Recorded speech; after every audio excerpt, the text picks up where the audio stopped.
Gracias, presidente. Bueno, vamos a dar paso al panel ahora. Patricia.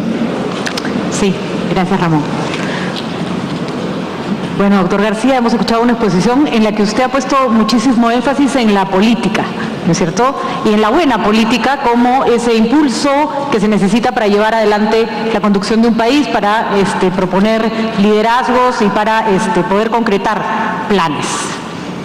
Pero usted ya fue presidente 2 veces, así que yo le voy a hacer una pregunta. No me escucha. No, le ruego si pueden girar uno de los parlantes para escuchar. En este lado no se escucha. A ver.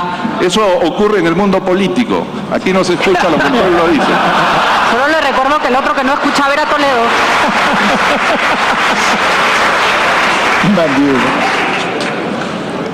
Ahora sí. Sí, me escucha mejor. Bueno, yo le decía, no se lo voy a devolver, yo le decía que usted había hecho énfasis en la política y había dicho que la política era necesaria para conducir un país y no podemos estar más de acuerdo. Le hago la siguiente pregunta: ¿cómo hacemos para que la política no se convierta en politiquería? ¿Cómo hacemos para que la política se concrete en acciones reales y no se queden simples promesas? Para graficar mi pregunta le voy a pedir que me permita citar su mensaje a la Nación del 28 de julio del 2009 en el Congreso de la República. Y usted decía lo siguiente, cito textualmente: hay que ir hacia la descentralización popular. Hay que entregar parte del dinero que los ministerios, las regiones y los municipios no alcanzan a gastar a las miles de comunidades andinas nativas y a los asentamientos humanos y a los grupos de jóvenes, porque ellos hasta ahora solo proponen, pero en adelante harán directamente las obras, los canales, los caminos, sus escuelas, sus postas de salud. Remataba usted esta propuesta con lo siguiente: querían una respuesta para la reforma del Estado, esta es la respuesta para la reforma del Estado, más recursos directamente al pueblo. En esa época usted le llamaba más descentralización popular, a lo que hoy hemos escuchado nombrar como canon popular. La pregunta es la siguiente: usted en el 2009 era un presidente con más del 30% de aprobación, y a diferencia de lo que le pasa al actual presidente, tenía un Congreso fuerte, una bancada fuerte con más de 36 congresistas, y no logró llevar adelante esto que para usted era fundamental en un mensaje a la nación. Entonces, ¿por qué tenemos que creer ahora que sí lo va a llevar adelante, y si esto no sería un ejemplo de que la política a veces no se traduce en obras concretas? Querida Patricia, los discursos hay que leerlos enteros. Se lo puedo leer entero, presidente, doctor García. En el mismo discurso, si usted lo tiene ahí,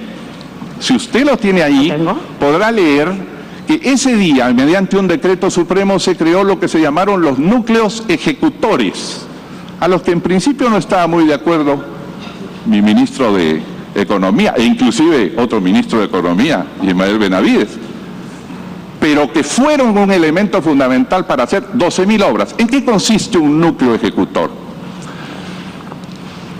La SUNAT cobra los impuestos de los aquí presentes, los retiene, cobra comisiones por su trabajo, como las cobra la SBS, horrorosamente, y 41 sueldos, sabe Dios de cuánto, o 27 sueldos de 41.000. Bueno, así acabó. Pero eso pasa por usar pues tarjetas que son de otras personas. Entonces, en ese decreto se creó lo que se llamó núcleo ejecutor, y inclusive tengo un editorial del Comercio que lo criticó, mi buen amigo del Comercio de entonces, porque se creía que eso era una irresponsabilidad. Se hicieron 12.000 obras. Un núcleo ejecutor es lo siguiente: en vez de esperar que el dinero vaya al gobierno regional el año siguiente y vuelva al gobierno municipal el subsiguiente, pasaron 2 años y la gente espera una obra, formemos en un sitio. ¿Usted quiere hacer una posta médica? Forme usted con sus dirigentes del asentamiento humano o de la comunidad campesina, forme usted su núcleo ejecutor, creado por ley, y se le asignan los 300.000 o 400.000 soles. La tasa comparativa de gasto de ejecución era casi la mitad de cuando se hace a través de los procedimientos normales. Se hicieron 12.000 obras, pronoeís, guaguaguasis, aulas para los colegios, se revistieron canales, se invirtieron 1.600 millones de soles a través de esos núcleos ejecutores. No hay que confundirlo con el canon comunal, que es otra cosa. Es muy diferente. El canon comunal es una asignación directa a la comunidad que está encima de la mina. Y es una forma de vincularla al crecimiento de la minería. Y creo que sobre esto el CADE de ahora o del próximo año discutirá no solamente el canon, sino el concepto del subsuelo, que es el que ha permitido a los Estados Unidos hacer este milagro extraordinario del shale gas, utilizando las fuerzas sociales de los propietarios del subsuelo. De manera que sí cumplí, y puedo decirle que fueron 12.000 obras, 1.300 millones, y se hicieron 12.000 núcleos ejecutores legales, ninguno de los cuales tiene un problema judicial. Ninguno. Ahora leo la repregunta, me parece interesante la respuesta. Usted dice que es diametralmente distinto. Ojo que en la lectura que tengo de él, su discurso y en las cosas que usted está explicando ahorita, no hay mayor diferencia porque de alguna manera le está dando la plata en la mano a la gente.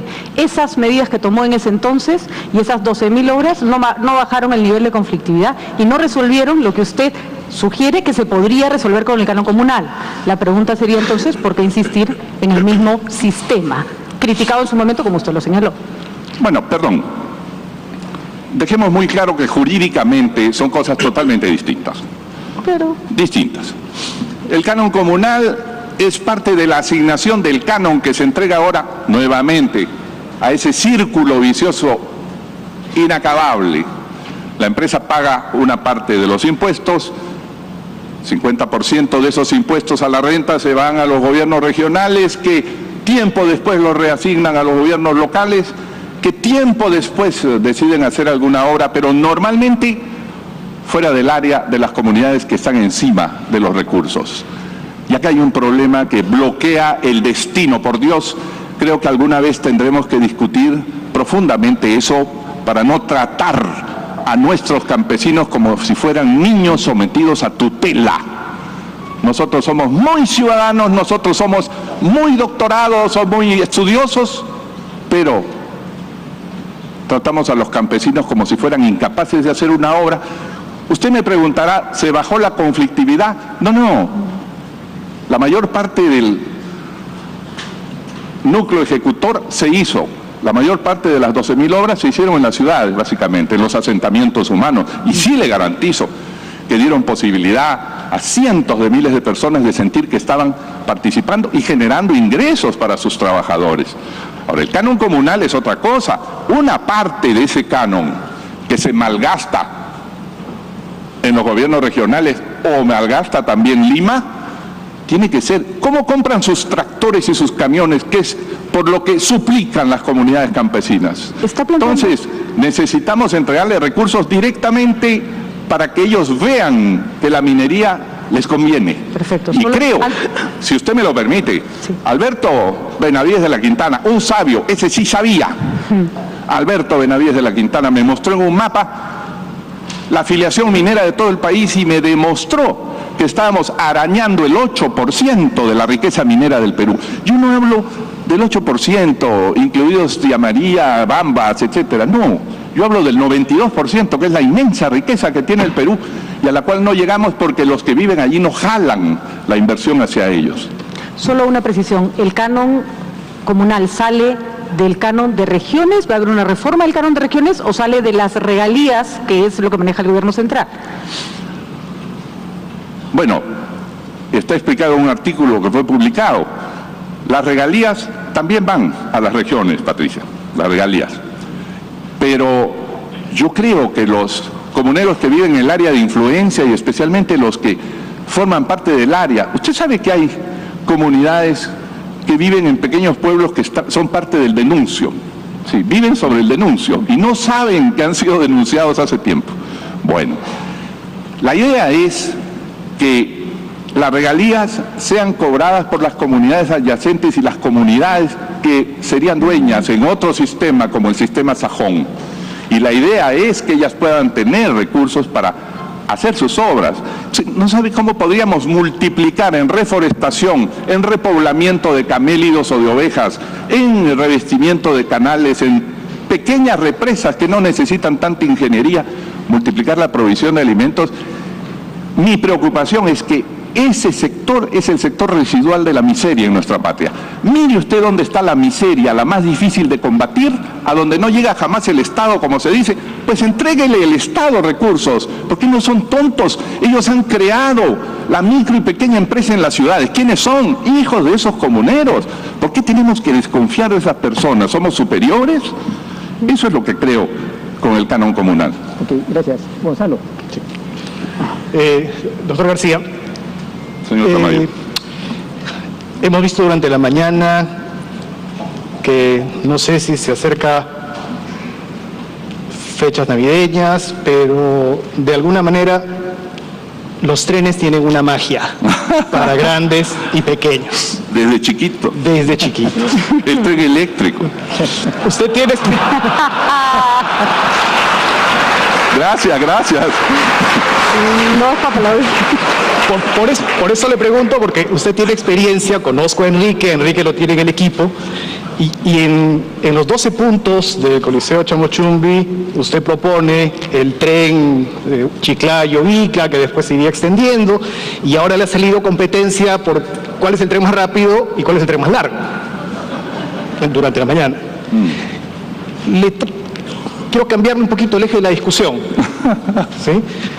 Moisés Naim, en la reunión inaugural, citó que uno de los temas que el ciudadano promedio de América Latina está bastante preocupado es cómo llega todos los días a su trabajo. Y por lo tanto, uno de los temas centrales de discusión es el transporte urbano, no el transporte interciudades. Usted está muy familiarizado probablemente con el AVE, el TGV, el tren bala de Japón. Estados Unidos tiene 600, 700 kilómetros de tren rápido, no tiene tren rápido. En América Latina no hay ningún tren intercity de alta velocidad, porque la solución ha ido más por atender problemas urbanos. Y en esa línea le digo, no es mejor,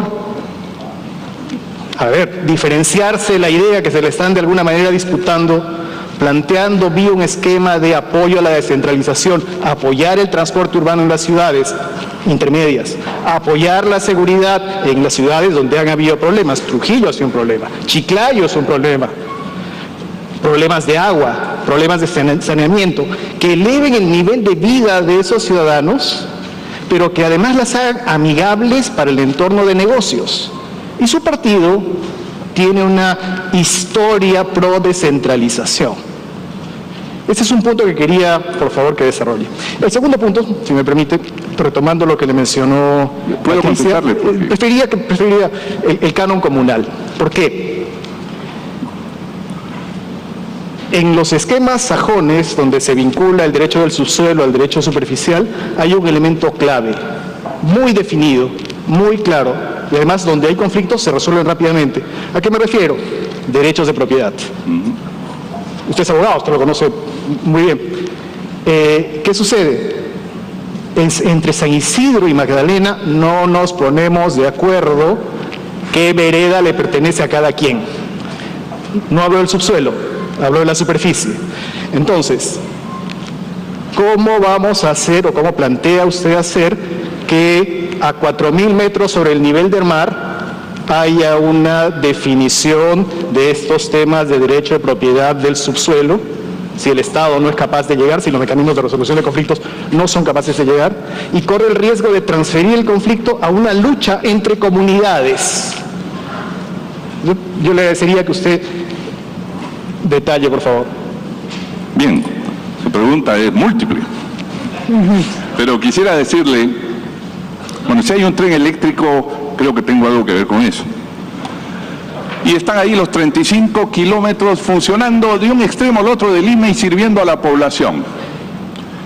Y creo que la población tiene un nivel de satisfacción muy grande, y yo espero que Pepe Graña, no sé si está acá, ya traiga más trenes, pues, más trenes para servir más personas a esa velocidad.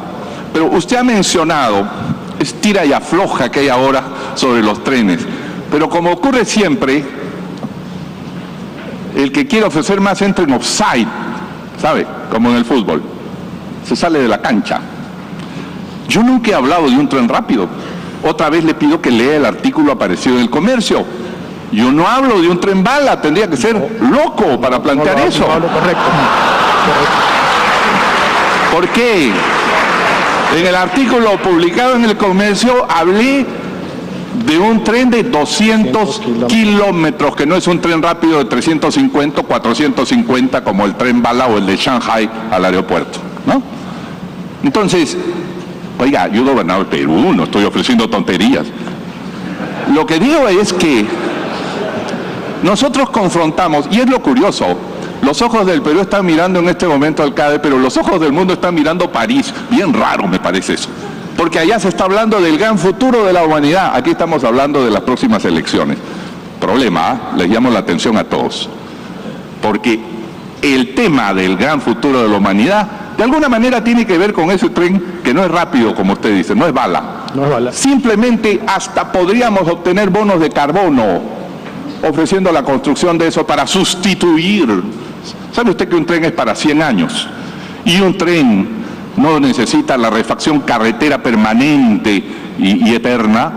Y un tren es un tren eléctrico, obviamente, porque la fuerza del Perú es su electricidad, es su gas para generar electricidad y sus caídas de agua. Permítame hacer un comercial, pues. Del año 2006 al año 2011 pasamos de 94 terajoules a 130 terajoules. Por favor, INEI. ¿Por qué? Porque se impulsó tanto la generación térmica como la generación a través de las hidroeléctricas. Esa es la riqueza del Perú que le va a permitir hegemonizar desde aquí a ciertas partes, no digo cuáles, de Sudamérica, y que nos permitiría tener transportes electrificados, que ese es el objetivo que debemos tener, ¿no? Un tren rápido, obviamente, costaría el doble de lo que vale un tren como el que lo he planteado, y yo no paso al offside. Ahora bien, pero creo, hablando de transporte, que aquí nos hemos olvidado de algo fundamental. Yo no hablo solamente de un tren que debe ser concesionado. Obviamente, el Perú no va a poner toda su fortuna. Ahí tenemos prioridades, pistas y veredas, agua potable, nuestras carreteras que necesitan nuestros colegios emblemáticos, en fin, nuestros hospitales que no se han terminado, a pesar de haberse ofrecido uno en cada capital de provincia. Pero nosotros necesitamos también, y esto es tal vez mucho más importante que el tren de la costa, que es maravilloso, pero nuestro tren que llega a Cerro de Pasco, o por Oxapampa o por Huánuco, tiene que llegar a Pucallpa. Usted sabe la riqueza que hay ahí conectándonos con la base de la carretera marginal Fernando Belaúnde. La inmensa riqueza. Pero ese tren no debe pasar subiendo como nuestro tren lentamente hasta Ticlio. Por cierto que la primera medida que hay que tomar es convocar una licitación en las condiciones que quiera el capital internacional para hacer el túnel trasandino de Ticlio. Y con eso conectamos todo el Perú. Creo, usted me preguntaba y le dije... Por el canon comunal y el derecho a propiedad. Por el canon, es verdad, pero le voy a plantear algo, señor. Nuestras comunidades, y esta es una historia dramática pues del Perú, a ver, pongámonos de acuerdo aquí, todos tenemos algo de español y muchísimos, hasta poco de español y en fin, pero los españoles llegaron y a los indígenas del Valle de Chicama, del Valle de Lima, del Valle de Chira, etcétera, empaquetados en la comunidad campesina del virrey Toledo, ¿no? Toledo, que los envió a las alturas, castigados en reservación indígena, mano de obra barata para traerla de vez en cuando. Pero Dios es grande, pasaron 5 siglos y se descubre que en esos terrenos pedregosos que no tienen nada, está la riqueza profunda del Perú, que es su vocación minera. Y en ese momento le dicen, oye, nada de esto es tuyo, ¿ah? Tú eres dueño de la epidermis. Abajo es el Estado, y el Estado concede a la empresa minera. ¿Tú, obrero de la mina, o sigues siendo pobre? Se oponen, con todo derecho, con 1000 argumentos. Señor, el derecho de progresar, de tener riqueza, ha movido, nos mueve a todos los que estamos aquí. El derecho de progresar, el derecho de hacer algo. movió las cruzadas, movió el descubrimiento de América. ¿Cómo no va a mover a nuestras comunidades campesinas que dicen, no, el campesino atávico, con su cosmovisión allí, con su quena, eso dicen algunos antropólogos, ¿verdad? Porque no le han dado oportunidad de generar. Ese campesino viene a Lima y hace una microempresa y después una pequeña empresa, es orgulloso. Entonces, obviamente hay conflictos porque hay conflictos de escasez. Déles usted riqueza para que vea cómo esos conflictos desaparecen y poco a poco habrá títulos de propiedad allí, parcelación. Hay muchísimas comunidades en el Perú que ya están parceladas de hecho. Pero no me ha contestado que si no somos capaces de solucionar un límite distrital entre San Isidro y Magdalena, ¿cómo va a ser? No sé si están aquí los alcaldes, hay que flagelarlos, ¿no? Bueno, perdón. Ok, le damos el turno ahora a Pablo. Saludos a la distancia, doctor García. ¿Perdón? Saludos a la distancia. Señor, por favor, señor de la Flor, disculpe. Sí. ¿Y por qué a la distancia? A la distancia porque está usted en otra tienda política. La política nos ha separado. Pero yo creo en el comercio exterior, déjeme decirle. Perfecto. 16 TLCs, 2.600 millones, usted contribuyó al primero, claro. Sí. Doctor García, usted...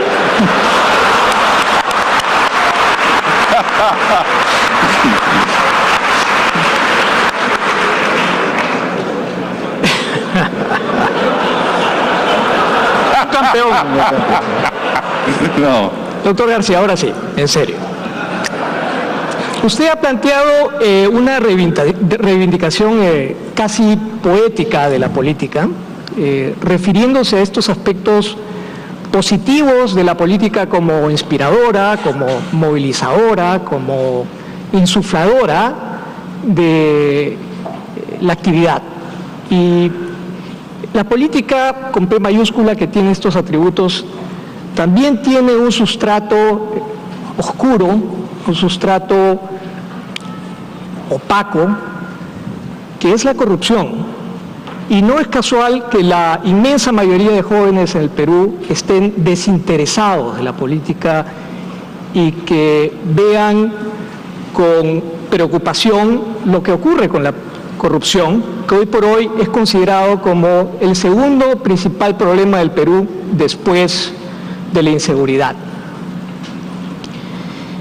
En la actualidad tenemos presidentes regionales, tenemos alcaldes presos por problemas con corrupción, tenemos muchos funcionarios públicos procesados, algunos con condena, algunos ex colaboradores suyos. Yo quisiera preguntarle, de ganar usted las elecciones, ¿qué plantearía para combatir frontalmente a la corrupción?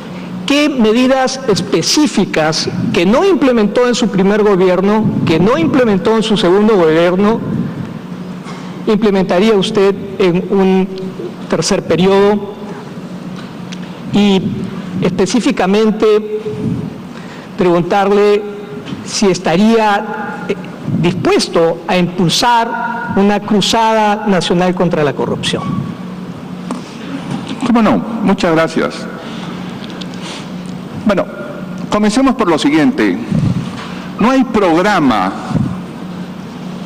de gobierno más anticorrupción que la democracia.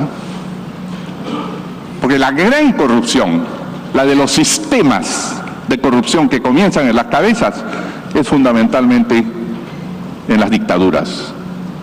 El remedio básico es la democracia que no es reelectiva. Por eso soy enemigo de las reelecciones, sean personales o conyugales. En segundo lugar, sí señor, y jamás levante la mano si alguien sabe que yo, teniendo mayoría parlamentaria y popularidad de 80%, alguna vez intenté mover las leyes para quedarme de gobernante en mi primer gobierno. Eso me parece repulsivo, porque sí sé que los mejores se van convirtiendo en peores si es que no se cambia el régimen. Entonces, política anticorrupción, democracia, separación de poderes, respeto Ministerio Público, respeto al juez y sobre todo prensa libre, por más que sea adversa, por más que diga cosas que a veces ofenden, entonces no se leen, pero mejor que exista, porque ese es el semáforo que va señalando qué pasa. Y dentro necesitamos fortalecer nuestra Contraloría en el lado del manejo del Estado, porque la corrupción es toma y daca, ¿eh? La corrupción es público-privada, esa sí es una asociación público-privada, ¿eh? Tampoco señalen al Estado muchos, porque los conflictos que hay, y yo vengo viendo uno eléctrico, por ejemplo, hace poco, ¿no? De tantos que hay. Entonces, eso tiene dos partes, esa moneda tiene dos caras. Pero la Contraloría es básicamente, en el gran aspecto, la que tiene, uno, que rendir un informe anual al Congreso, que es fundamental, un informe anual al Congreso. No aparecer cuando estalló el escándalo, cuando Radio Programa nos dice, este es un escándalo, aparece la Contraloría. No, señor, usted debe ser el que anualmente le informe al Congreso, esto está bien hecho, esto está mal hecho, no se están siguiendo los procedimientos o esta adenda, estoy en desacuerdo con ella. Tiene que hacerlo. A la Contraloría la fortalecimos, le recuerdo, señor de la Flor, le dimos el poder de sancionar, de retirar al funcionario en cualquier nivel, de ministro hasta empleado de tercer nivel, cuando lo juzgue. Esa es una potestad legal que el gobierno presentó. Y a la Contraloría le dimos el derecho de pagar ella directamente, porque en un ministerio, en una institución, el jefe del organismo de control era pagado por el jefe de la institución. Lo que hicimos fue entregar los recursos a la Contraloría para que él designe y él pague. Y entonces haya verdadera independencia, porque no la había. Entonces creo que fortaleciendo eso, pero fortaleciendo la democracia es depurativa. Usted ha dicho algo fundamental. Algunos funcionarios, ¿cómo no? Hay traidores, claro que los hay. Hay gente que engaña, se aprovecha, claro que sí, pero están en la cárcel. Eso significa que funciona su sistema, funciona su democracia. En una dictadura de muchos años siguen gobernando. Ese es el problema. Entonces, yo tengo fe, en última instancia, señor, tengo fe en el ser humano. Y tengo fe en el sistema democrático, no se ha inventado nada mejor que ese. Y creo que sí. ¿Y sabe qué? Yo no tendría el nivel de inmunidad que se pretende. Eso a veces a mí me ofende, que todos los parlamentarios tienen inmunidad, el propio presidente tiene inmunidad, solo se le puede juzgar por no dejar funcionar el Congreso y por impedir las elecciones. Yo no lo creo. Yo no tendría inmunidad. Se lo firmo acá, en este momento. Dios no me daría una oportunidad para estarme escondiendo. Se lo firmo en este momento. Pero también lo firman los parlamentarios. También lo firman los funcionarios. Claro que sí. No puede haber ciudadanos de primera y ciudadanos de segunda. Eso tenemos que terminarlo, ¿verdad? Gracias. Gracias, presidente. Hacemos una ruedita sin repreguntas. Patricia. Sí. ¿A qué se refiere exactamente, doctor García, cuando dice que no va a tener inmunidad? Le recuerdo que en este momento ha sido usted sumamente cuestionado porque vía mecanismos legales ha impedido o se ha protegido para que el Poder Judicial no siga con o no tome investigaciones que se iniciaron en la media comisión. Y ha pedido que todo lo evaluado por la Comisión del Congreso, la media comisión, no sea considerada en ningún juzgamiento futuro.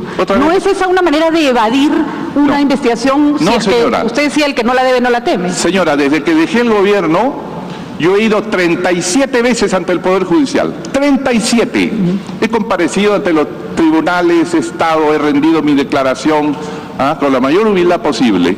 Yo del Poder Judicial, que es el órgano encargado, jamás me he evadido. Yo no presento habeas corpus contra el Poder Judicial, respeto al Poder Judicial. Cuando se juntan 4 adversarios para destruir un posible candidato y un rival político, hay que exigirles que cumplan las normas y el respeto del debido proceso. Es otra cosa. Pero yo he entregado todos mis papeles al Ministerio Público por varios casos. He ido a prestar declaración ante todos los tribunales que me han llamado. 37 veces, una sobre otra. de los tribunales jamás a los adversarios en su sitio, porque no tienen derecho a constituirse en jueces para destruir personas. No estoy de acuerdo en eso. ¿Y qué Ahora, pasa? Pero los funcionarios de su categoría tienen usted ha dicho algo que no es exacto cuando dijo, usted presentó un habeas contra el Poder Judicial. Yo jamás presento nada contra el Poder Judicial. Contra el Poder Judicial, que es el organismo profesional y objetivo, según entiendo, jamás me enfrentaré. Pero su juicio no puede ser llevado adelante porque usted necesitaría que primero el Congreso le haga la investigación pertinente, ¿no? No.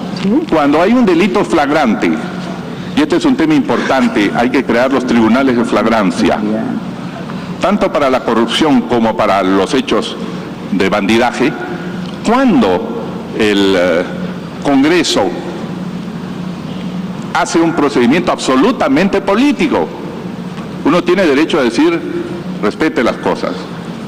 Cuando el Ministerio Público inicia un procedimiento, que lo ha iniciado en mi caso, pero claro que lo ha iniciado, todos mis bienes han sido cuestionados y mirados, y yo tengo, perdónenme que lo diga, pues parece que se olvidan las cosas, la propia megacomisión terminó diciendo al señor Alan García, en enriquecimiento ilícito o patrimonial no se le ha encontrado nada. Muchas gracias. Pero después de hacer escándalo con titulares una y otra vez a lo largo de todo el tiempo. Por eso, de los políticos no hay que creer que son jueces, tienen sus apetitos, sus odios, sus rivalidades, sus ambiciones, pero siempre quedan ahí, no hay problema. Gracias. Gonzalo. Doctor García, usted ha manifestado su preocupación por el nivel de endeudamiento de los hogares, por las tarjetas de crédito y por el costo de las tarjetas de crédito. Quiero usar ese argumento un poquito ya de cara a la situación del país, ¿no? Yo comparto con lo que usted dice, probablemente Lucho lo ha identificado muy bien, que tal vez se nos ha pasado la mano en términos de las restricciones de recursos fiscales. Y eso refleja parte de la discusión que hemos visto acá y que probablemente a usted le han comentado. Probablemente usted está planteando salir a tomar deuda en el exterior y desde el punto de vista del mercado internacional de capitales tiene muchos colocadores de tarjetas ofreciéndole endeudamiento. Yo creo que Lucho Carranza es una garantía de seriedad en el Ministerio de Economía. Ha sido nombrado ministro. Pero la pregunta que le quiero hacer es la siguiente. ¿Ya negoció con sus futuros miembros del gabinete si va a regresar a la política de reducción de topes de funcionarios públicos de alto nivel? Porque si eso es así, o si no es así, ¿qué puede pasar en el tiempo con esa tentación de endeudamiento? Y la pregunta es, ¿dónde y cuándo para ese endeudamiento? Bien. Bueno, usted cuando es invierno se pone una chompa, cuando es verano aquí en Paracas no se la pone. De manera que todo depende de las circunstancias. El año 2006, señores, números. Los ingresos globales del Estado eran 50.000 millones. Último año del doctor Alejandro Toledo. Cuando nos fuimos eran 89.000 millones. Gracias al crecimiento no repitamos las cifras. Entonces, con 50.000 millones por todo ingreso, teníamos frente a frente profesores, policías, jueces, profesores universitarios. Teníamos por lo menos 300.000 personas que iban a arrastrar al otro millón de funcionarios públicos de menor nivel. Y en ese momento había un gran desencanto político. Lo que pasa es que ya nos hemos olvidado cuando un predecesor mío se puso un sueldo de 41.000 soles. Había un desencanto político enorme en la población porque el salario mínimo era 500 soles. Entonces, el presidente gana 80 veces, 82 veces y nosotros ganamos 500 soles. Y los ministros habían alcanzado los 30.000 que ahora ganan, pero hace 10 años, ganaban 30.000. No sé cuánto ganaban los viceministros, señor don Pablo. Pero entonces, presidente. Y los parlamentarios siempre están dispuestos. Bueno, todo el mundo corre, caramba, corro yo también, pues no. Entonces se subieron al carro y ahí vamos todos. ¿Y con qué dinero hago las obras en favor del pueblo? ¿Con qué dinero? Yo tengo que escoger. Y entonces hay que darle, eso se llama hacer política. claro, Cecilia Blume y otras personas se quejaban, no puede reducir el sueldo. Bueno, así dice. Pero, ahí está por ahí Cecilia. Bueno, nunca falta alcalde, Cecilia. Ella es la reina por la tradición. Entonces, tomamos una decisión política. Señores, si el presidente gana 41.000, yo gano 16.000. Y los parlamentarios 15.800. Y los ministros 15.800. Gracias a eso, tuvimos recursos presupuestales para hacer lo que se llamó el shock de inversiones, que fue el primer impulso que le dio la señal al empresariado. Estos quieren mover el país, estos quieren crecer con más velocidad. Entonces logramos desencadenar un círculo virtuoso de crecimiento. Y entonces digo, eso era en la época de invierno, pues se puso usted su pullover, su chompa. Bueno, ahora tenemos ingresos por más de 100.000 millones, mucho más que el doble que lo que recibía el doctor Toledo. Entonces, si podemos pagarle mejor al funcionario público. Si usted me dice, ¿volvería a hacerlo? No, considero que no, eso tuvo un momento. Pero nadie vive repitiendo las cosas que hizo en un momento para siempre, pues. Fue un error. ¿Ah? Fue un error. No, no fue error. Nos permitió crecer y hacer, perdónenme, 152.000 obras, desde muros de contención hasta la carretera interoceánica. Nos permitió hacer eso. Si yo me hubiera puesto, por favor, señores, el presidente tiene el modelo brasilero, le eleva el sueldo a todos los empleados públicos y le regala todo el dinero a las familias que él denomina pobres. Y entonces puede ser elegido como rey después. ¿Ah? Puede ser reelegido 20 veces. Yo no creo en eso. Soy responsable. Me parece que la única manera de pasar a la historia es ser responsable. Hacer obra de infraestructura que permita crecer al país. No fue un error. No sería un error hacerlo ahora. Evidente. Como sería un error ponerse chompa y abrigo aquí en Paracas, ¿no? Muchas gracias. Perdón, Pablo. Sí. Disculpe la insistencia, Pablo, doctor García, con el mismo tema, pero hace un par de días aquí Moisés Naim nos decía que difícilmente el Perú se podría transformar en el país del primer mundo al que todos aspiramos si no logra erradicar la terrible corrupción que afecta a su poder judicial, el sistema de administración de justicia. El sistema de administración de justicia en nuestro país es una de las instituciones que lideran el ranking de percepción de corrupción y tiene los niveles más bajos de aprobación pública. Entonces quisiera preguntarle, de ganar usted las elecciones, ¿qué medidas específicas tomaría para promover una reforma profunda del sistema de administración de justicia? Y le hago esta pregunta porque para muchos se trata de un cometido complejo por esta separación de poderes. Entonces, quisiera saber si esta separación de poderes debe ser interpretado como un blindaje que evite que emprendamos esa reforma tan necesaria al sistema de administración de justicia. Muchas gracias por la pregunta. Sí escuché, por lo menos leí la pregunta que formuló el señor Naim. Pregúntenle a los candidatos qué dicen del Poder Judicial. Claro, antes de cargar la tinta contra el Poder Judicial, permítame decirle algo, porque es necesario que tengamos las cifras clarísimas. Hace 2 meses, la Gerencia Central del Poder Judicial entregó estas cifras. En todo el Perú existe 1.947.000 expedientes judiciales, por todo concepto, penales, públicos, contenciosos, de familia. 1.947.000 expedientes. Existen 630 jueces de paz, letrados, 1.520 jueces especializados y 700 magistrados de cortes y de la Corte Suprema. Esto es lo que tenemos, un poquito menos de 3.000 jueces para 1.947.000 expedientes. De manera que yo me pongo en el papel del juez antes de juzgarlo y condenarlo. ¿Quién puede, con 6.500 expedientes en promedio, habiendo lugares como Amazonas donde no hay un juzgado de familia y hay 4 cortes en las que solo existe un juez de primera instancia de familia? Entonces, lo primero que tenemos que hacer, si queremos tener un poder judicial más eficiente, es aumentar el número. Es imposible. El Perú es un país españolizado, litigioso, conflictivo, juicio por todo. Somos cartularios.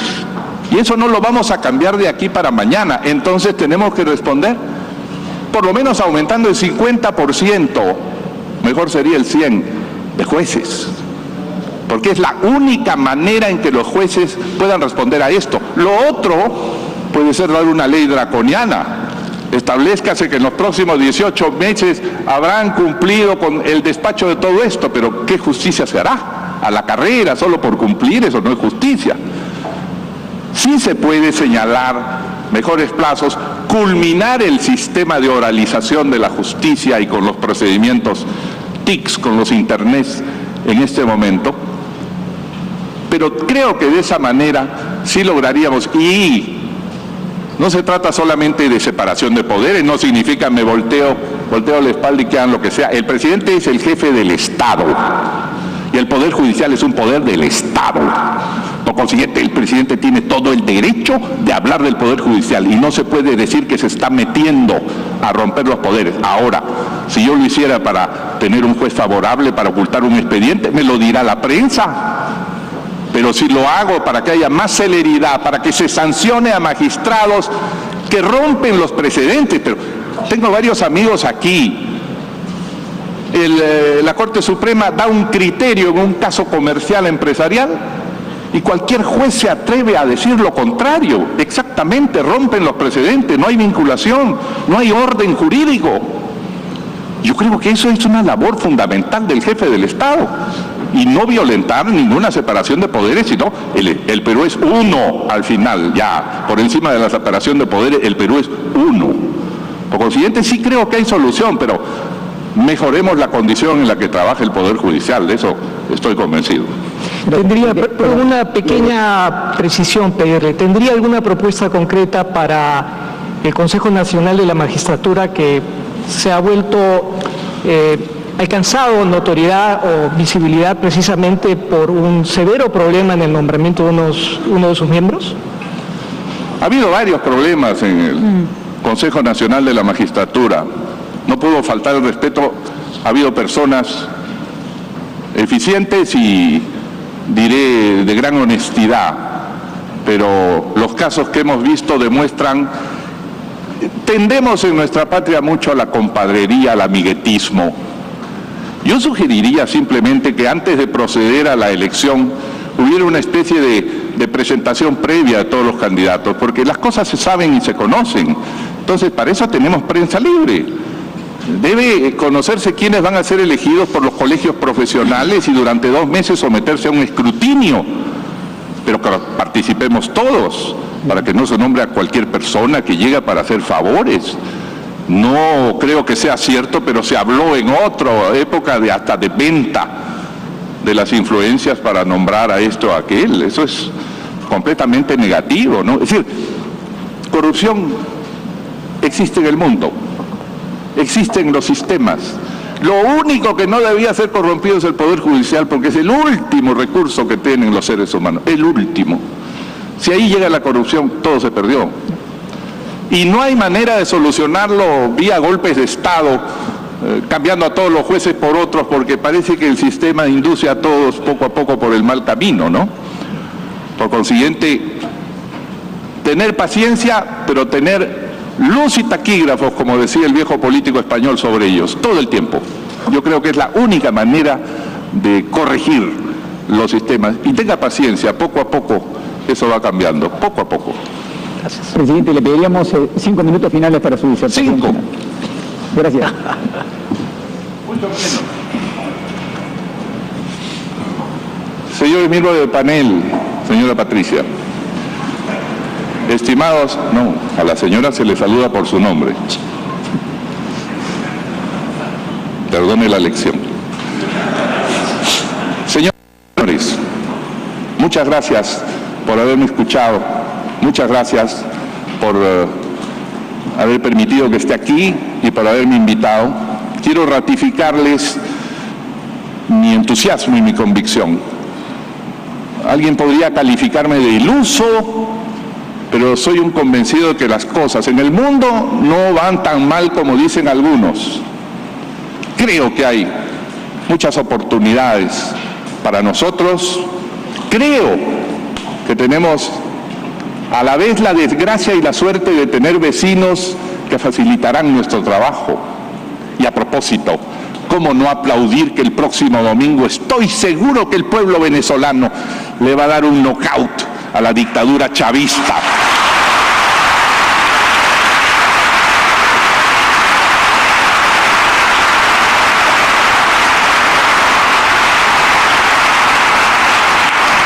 Y yo me he permitido decir en mis tweets y en mis mensajes a Venezuela, soldados de Venezuela, escuchen al pueblo, no continúen siendo usados por esta dictadura, la peor, la más funesta y la más corrupta que ha existido, que ha tenido en sus manos 950.000 millones de dólares y tiene a Venezuela empobrecida, con la peor tasa de desempleo que existe. Pero esto que nos conduele y que es dramático, y que espero el próximo gobierno peruano, sea quien sea, no sea más cómplice de estas dictaduras y no tenga nada en las agendas que pagarles como favor.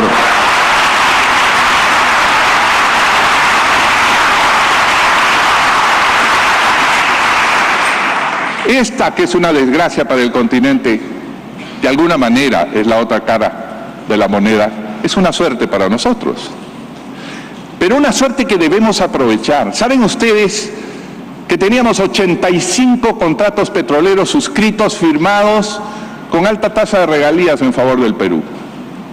Hoy tenemos 72, se fueron 13, pero de los 72, 32 están en fuerza mayor. O no han terminado sus trámites por desidia y lentitud, o tienen problemas con las comunidades cercanas. Quiere decir que hemos reducido a la mitad el número de contratos, y la consecuencia es que en el año 2012 tuvimos 947 millones de dólares en exploración. El año 2015 vamos a cerrar con 140. No estamos aprovechando que el capital interesado en el petróleo no está mirando a Venezuela, obviamente. Todavía no mira a México, que viene de abrirse. No mirará con facilidad Ecuador, que está en gravísimo problema económico. Tenemos la suerte de tener vecinos que facilitan el próximo salto del Perú al desarrollo, al crecimiento, al llamamiento de capitales internacionales.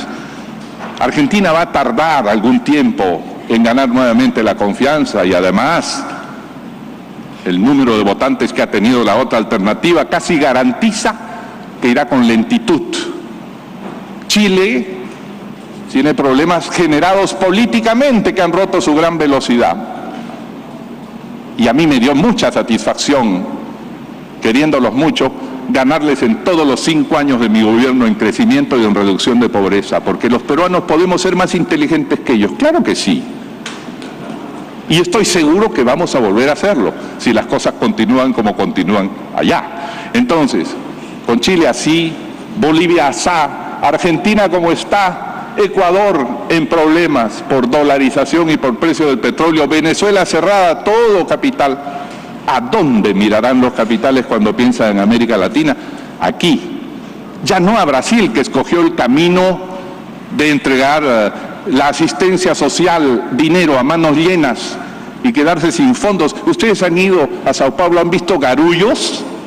¿Puede compararse con nuestro aeropuerto de Lima, que ya se está quedando pequeño y viejo y que necesita ampliarse? Y estoy seguro que Enrique Cornejo ya hubiera firmado hace rato la adenda sin temor a que le digan algo negativo.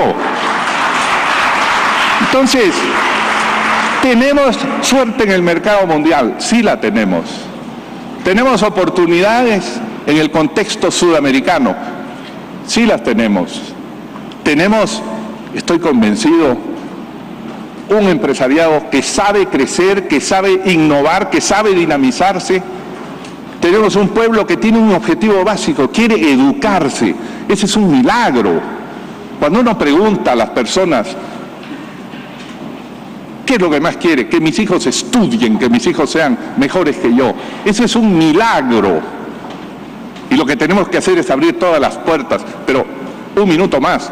No solamente a nivel universitario la SUNEDU, que debe ser ampliada en composición democrática para que no dependa del gobierno y no acabe la reforma universitaria, que es fundamental, sino dejar de lado un concepto lineal de la educación. Vamos a formar nuestros niños desde el comienzo.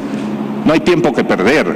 En el tercer grado secundario tenemos que saltar con paquetes cognitivos de tecnologías de información, de tecnología habilitante de capacidades técnicas y además de solución de casos concretos. Eso se llaman paquetes cognitivos para inyectar a nuestros jóvenes que van a salir de la educación secundaria. Y les recuerdo algo, por lo que pienso en el canon comunal y en muchas cosas. ¿Saben ustedes que en nuestro país el 92% de las escuelas primarias rurales son unidocentes? Es decir, que tienen un profesor para los 5 años de primaria o tienen 2 profesores pluridocente, multigrado se llama. Por allí tenemos que comenzar, porque ahí hay 1.600.000 niños que se quedarán sin nada mientras discutimos de la SUNEDU y discutimos de los grandes conceptos del colegio mayor. De manera que esa bendición que el pueblo quiera educarse se articula con las oportunidades mundiales, con nuestro empresariado que sabe traer recursos, pero funciona solo si hay confianza, y la confianza es mutua, y funciona solo si hay liderazgo, y eso es lo que necesita nuestra patria. Muchas gracias. Muchas gracias al candidato del Partido Aprista Peruano, Alan García, y agradecimiento también al panel. Nos vemos, escúchenme la hora de regreso exacta para comenzar es las 5:25 de la tarde. Estamos retrasando 10 minutos el horario que tenían. Las 5:25 es la hora de regreso, ¿de acuerdo? Nos vemos inmediatamente. Bien, en estos momentos se viene tomando la fotografía entonces con los panelistas, el expositor, ¿no? El candidato presidencial por el APRA, Alan García Pérez. Y vuelva al gobierno municipal, el subsiguiente, pasaron 2 años y la gente espera una obra. Formemos en un sitio. ¿Usted quiere hacer una posta médica? Forme usted con sus dirigentes del asentamiento humano o de la comunidad campesina, forme usted su núcleo ejecutor, creado por ley, y se le asignan los 300.000 o 400.000 soles. La tasa comparativa de gasto de ejecución era casi la mitad de cuando se hace a través de los procedimientos normales. Se hicieron 12.000 obras, pronoeís, guaguaguasis, aulas para los colegios, se revistieron canales, se invirtieron 1.600 millones de soles a través de esos núcleos ejecutores. No hay que confundirlo con el canon comunal, que es otra cosa. Es muy diferente. El canon comunal es una asignación directa a la comunidad que está encima de la mina. Y es una forma de vincularla al crecimiento de la minería. Y creo que sobre esto el CADE de ahora o del próximo año discutirá no solamente el canon, sino el concepto del subsuelo, que es el que ha permitido a los Estados Unidos hacer este milagro extraordinario del shale gas, utilizando las fuerzas sociales de los propietarios del subsuelo. De manera que sí cumplí y puedo decirle que fueron 12.000 obras, 1.300 millones y se hicieron 12.000 núcleos ejecutores legales, ninguno de los cuales tiene un problema judicial. Ninguno. Ahora leo la pregunta, me parece interesante la respuesta. Usted dice que es diametralmente distinto. Ojo que en la lectura que tengo de él, su discurso y en las cosas que usted está explicando ahorita, no hay mayor diferencia porque de alguna manera le está dando la plata en la mano a la gente. Esas medidas que tomó en ese entonces y esas 12.000 obras no bajaron el nivel de conflictividad y no resolvieron lo que usted sugiere que se podría resolver con el canon comunal. La pregunta... Gracias, presidente. Bueno, vamos a dar paso al panel ahora. Patricia. Sí, gracias, Ramón. Bueno, doctor García, hemos escuchado una exposición en la que usted ha puesto muchísimo énfasis en la política, ¿no es cierto? Y en la buena política como ese impulso que se necesita para llevar adelante la conducción de un país, para proponer liderazgos y para poder concretar planes. Pero usted ya fue presidente 2 veces, así que yo le voy a hacer una pregunta. No me escucha. No, le ruego si pueden girar uno de los parlantes para escuchar. En este lado no se escucha. A ver. Eso ocurre en el mundo político. Aquí no se escucha lo que el pueblo dice. Solo le recuerdo que el otro que no escuchaba era Toledo. Bandido. Ahora sí. Sí, me escucha mejor. Bueno, yo le decía, no se lo voy a devolver, yo le decía que usted había hecho énfasis en la política y había dicho que la política era necesaria para conducir un país y no podemos estar más de acuerdo. Le hago la siguiente pregunta: ¿cómo hacemos para que la política no se convierta en politiquería? ¿Cómo hacemos para que la política se concrete en acciones reales y no se queden simples promesas? Para graficar mi pregunta le voy a pedir que me permita citar su mensaje a la Nación del 28 de julio del 2009 en el Congreso de la República. Y usted decía lo siguiente, cito textualmente: hay que ir hacia la descentralización popular. Hay que entregar parte del dinero que los ministerios, las regiones y los municipios no alcanzan a gastar a las miles de comunidades andinas nativas y a los asentamientos humanos y a los grupos de jóvenes, porque ellos hasta ahora solo proponen, pero en adelante harán directamente las obras, los canales, los caminos, sus escuelas, sus postas de salud. Remataba usted esta propuesta con lo siguiente: querían una respuesta para la reforma del Estado, esta es la respuesta para la reforma del Estado, más recursos directamente al pueblo. En esa época usted le llamaba más descentralización. Me mostró en un mapa la afiliación minera de todo el país y me demostró que estábamos arañando el 8% de la riqueza minera del Perú. Yo no hablo del 8%, incluidos Tía María, Bambas, etcétera. No, yo hablo del 92%, que es la inmensa riqueza que tiene el Perú y a la cual no llegamos porque los que viven allí no jalan la inversión hacia ellos. Solo una precisión: el canon comunal sale del canon de regiones, ¿va a haber una reforma del canon de regiones o sale de las regalías, que es lo que maneja el gobierno central? Bueno, está explicado en un artículo que fue publicado. Las regalías también van a las regiones, Patricia, las regalías.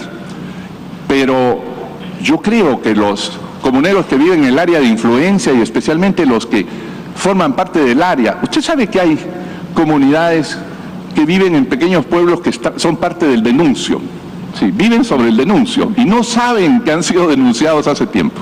Bueno, la idea es que las regalías sean cobradas por las comunidades adyacentes y las comunidades que serían dueñas en otro sistema como el sistema sajón. Y la idea es que ellas puedan tener recursos para hacer sus obras. No sabe cómo podríamos multiplicar en reforestación, en repoblamiento de camélidos o de ovejas, en revestimiento de canales, en pequeñas represas que no necesitan tanta ingeniería, multiplicar la provisión de alimentos. Mi preocupación es que ese sector es el sector residual de la miseria en nuestra patria. Mire usted dónde está la miseria, la más difícil de combatir, a donde no llega jamás el Estado, como se dice. Pues entréguele el Estado recursos, porque no son tontos. Ellos han creado la micro y pequeña empresa en las ciudades. ¿Quiénes son? Hijos de esos comuneros. ¿Por qué tenemos que desconfiar de esas personas? ¿Somos superiores? Eso es lo que creo con el canon comunal. Ok, gracias. Gonzalo. Sí. Doctor García. Señor Tamayo. Centralización popular, a lo que hoy hemos escuchado nombrar como canon popular. La pregunta es la siguiente: usted en el 2009 era un presidente con más del 30% de aprobación, y a diferencia de lo que le pasa al actual presidente, tenía un Congreso fuerte, una bancada fuerte con más de 36 congresistas, y no logró llevar adelante esto que para usted era fundamental en un mensaje a la nación. Entonces, ¿por qué tenemos que creer ahora que sí lo va a llevar adelante y si esto no sería un ejemplo de que la política a veces no se traduce en obras concretas? Querida Patricia, los discursos hay que leerlos enteros. Se lo puedo leer entero, presidente, doctor Porque García. en el mismo discurso, si usted lo tiene ahí,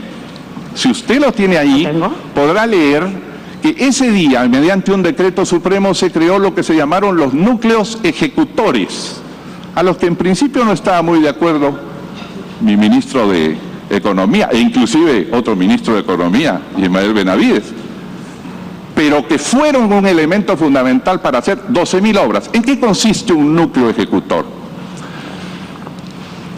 La SUNAT cobra los impuestos de los aquí presentes, los retiene, cobra comisiones por su trabajo, como las cobra la SBS, horrorosamente, y 41 sueldos, ¿sabe Dios de cuánto? O 27 sueldos de 41.000. Bueno, así acabó.